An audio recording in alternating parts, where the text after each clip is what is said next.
Hello everyone, I am Vishal and today my project partner are Kailas, Tushar and Webhav. Now we are going to present your transaction management system in advanced DBMS. As we know, modern database deal with huge volume of data and complex operations, especially in a critical area like banking, e-commerce and telecommunications. So maintain data integrity, handling concurrency and recovering from failure become essential. In this presentation, we look at how transaction management works in ADBMS, its architecture, concurrently control techniques, and recovery mechanism, and recent advancement like blockchain and in-memory databases.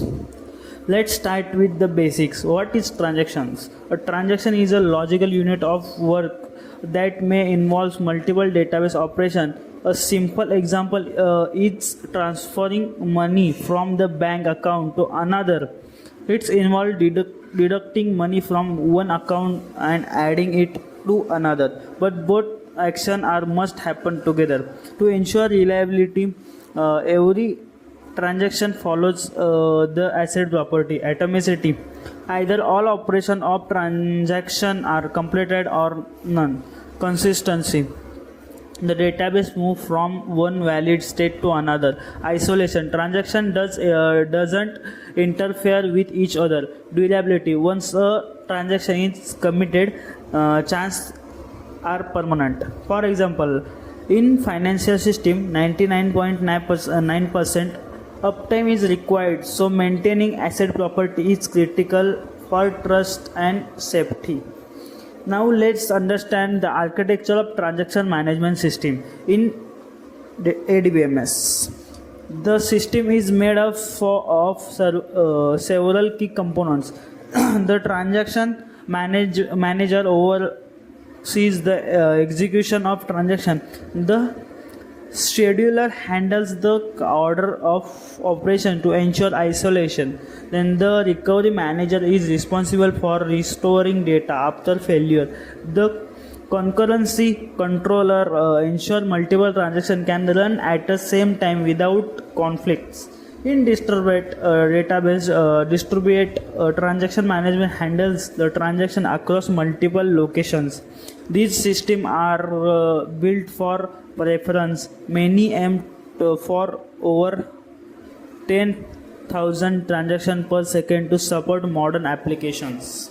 Concurrency control techniques are crucial in databases and multi-threaded environments to ensure that multiple processes or threads accessing shared data do not lead to inconsistencies or data corruption.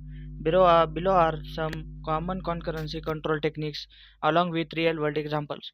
Locking, uh, pessimistic concurrency control. Locking involves placing a lock on data so that only one transaction or thread can access it at a time.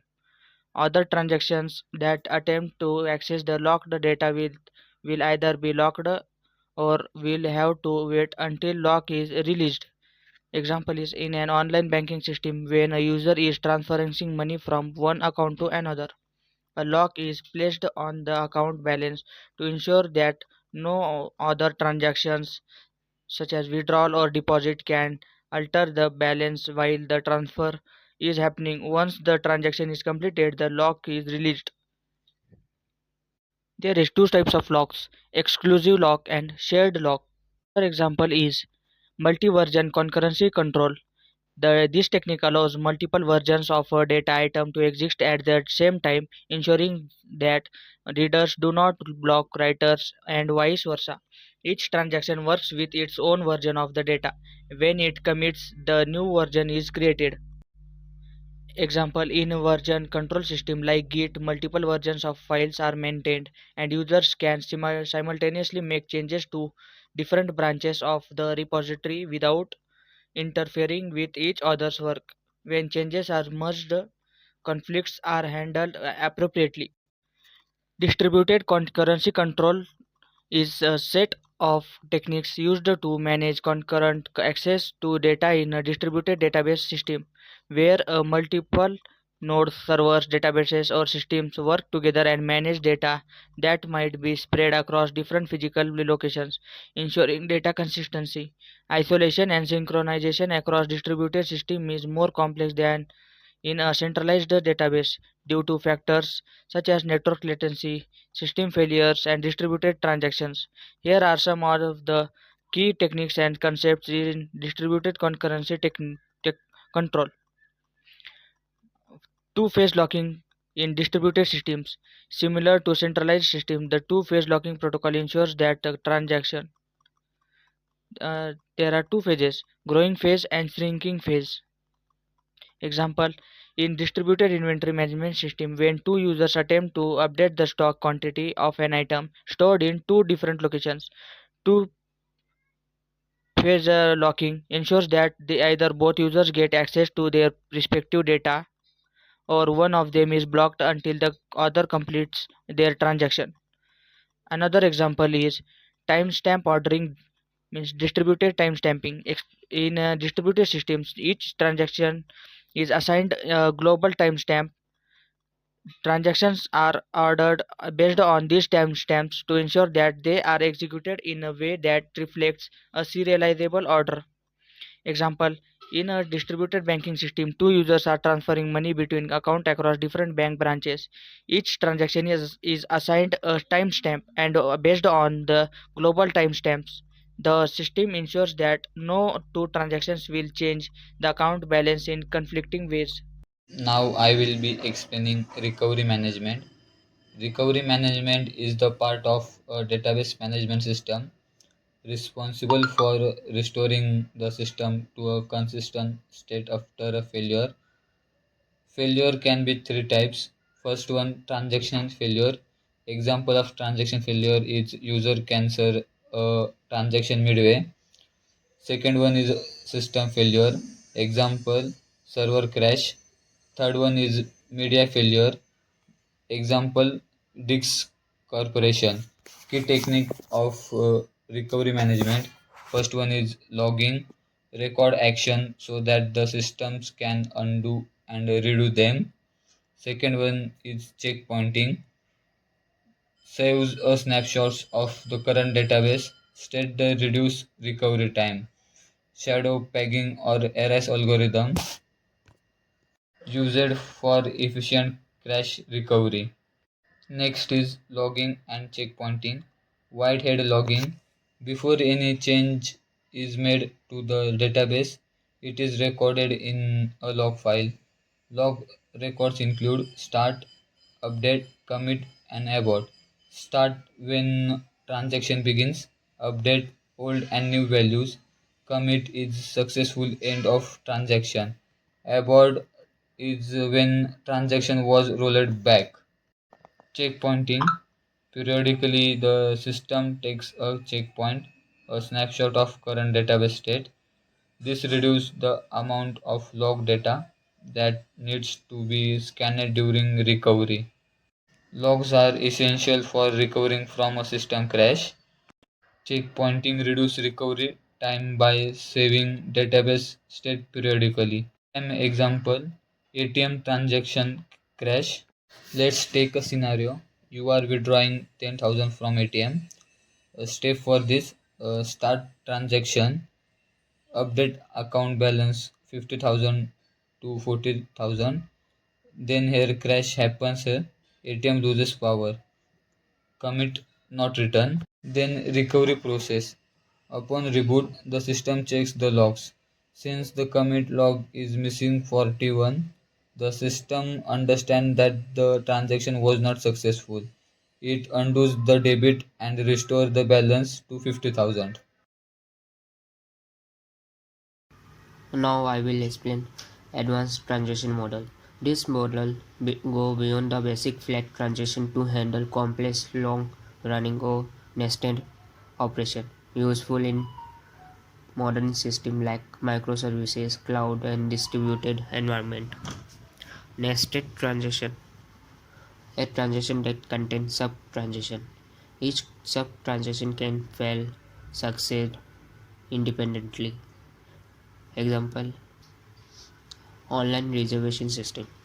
In online reservation system, we book a holiday trip. Sub transaction is book flight, reservation hotel, rent a car. If hotel booking fail, only that sub transaction rollback, not the whole trip.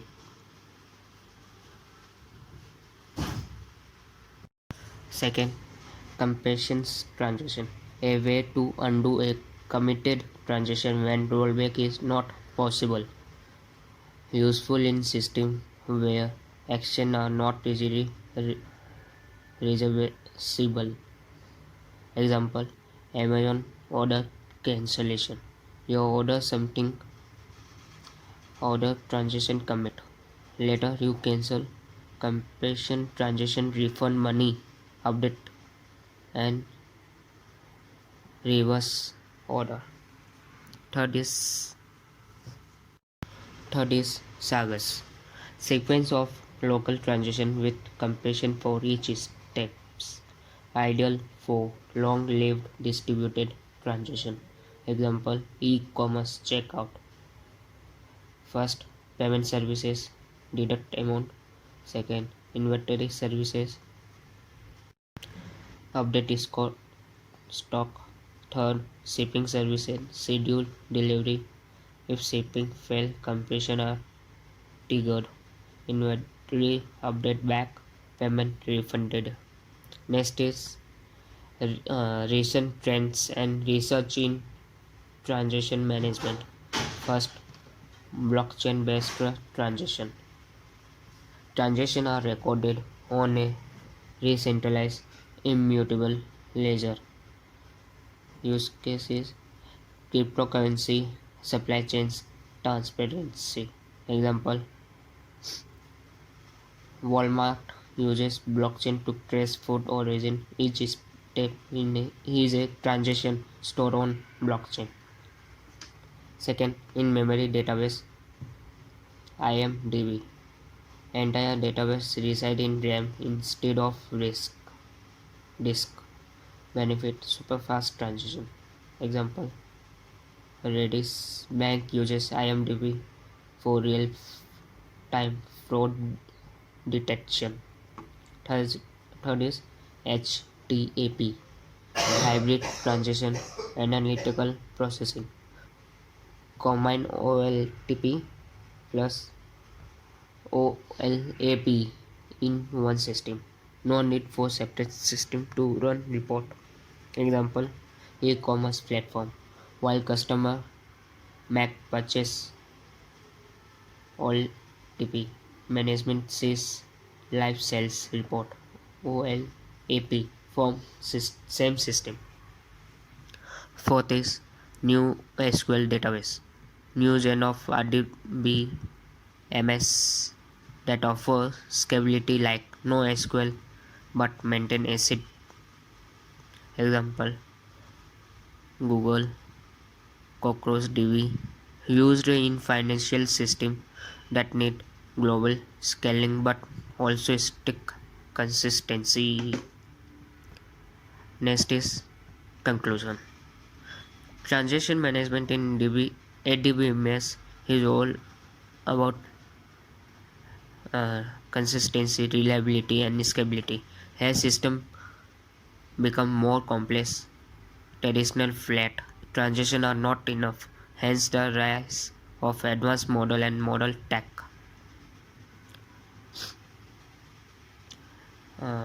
Some key in future outlook, transaction system will work smarter with AI for auto tuning, more resilient with blockchain and faster in memory plus distributed model. Thank you so much for watching this video.